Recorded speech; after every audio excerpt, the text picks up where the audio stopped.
தலைவருக்கு போட்டியே கிடையாது. தலைவருக்கு சவாலோட யாருமே இல்ல. தலைவர் தான் என்னைக்குமே நம்பர் 1 அப்படின்னு நான் சொல்லல.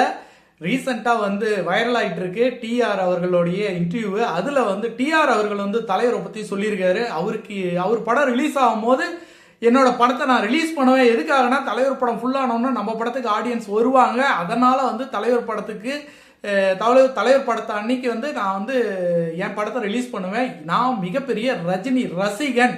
என்னோட படத்துல அவர் ஒரு படத்துல நடிக்க வைப்பதற்காக முயற்சி எடுத்தேன். அது நடக்காம போயிருச்சு. அது எனக்கு கொஞ்சம் வருத்தமா தான் இருக்கு அப்படின்னு சொல்லி டிஆர் சொல்லியிருக்காரு. தலைவரோட கூலி பாத்தீங்கன்னா 2வது வாரம் வெற்றிகரமாக முன்னேறி சென்று கொண்டிருக்கிறது. 500 கோடி 500 கோடியை தாண்டி தமிழகத்தில் இதுவரை 500 கோடியை 3 படங்களில் 500 கோடிக்கு மேல கலெக்ஷன் பண்ண ஒரே ஹீரோ யாருன்னா one and only super star Rajinikanth அவர்கள் தான்.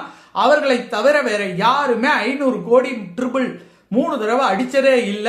இப்போ 3வது தடவையா பாத்தீங்கன்னா கூலி 500 கோடியை தாண்டி போயிட்டு இருக்கு.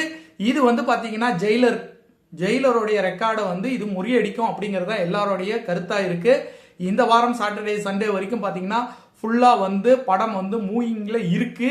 இப்போவும் பாத்தீங்கன்னா 50% ஆக்குபேஷன்ல நிறைய திரையரங்குகள்ல கம்ப்ளீட் ஆயிட்டு இருக்கு, ஃபுல் ஆயிட்டு இருக்கு. கலெக்ஷனும் தொடர்ந்து வந்துகிட்டே இருக்கு. ஒரு 600 கோடிக்கு மேல இந்த படம் எதிர்பார்க்கப்படுகிறது. கண்டிப்பா இது 1000 கோடி அடிக்காது. 1000 கோடி வருவதற்கான வாய்ப்புகளே இல்லைங்கிறத இந்த வீடியோல நான் பதிவு பண்றேன். கண்டிப்பாக 600 பிளஸ்ல போய் இந்த படம் கலெக்ஷன்ல போய் இந்த படம் கண்டிப்பா நிற்கும்.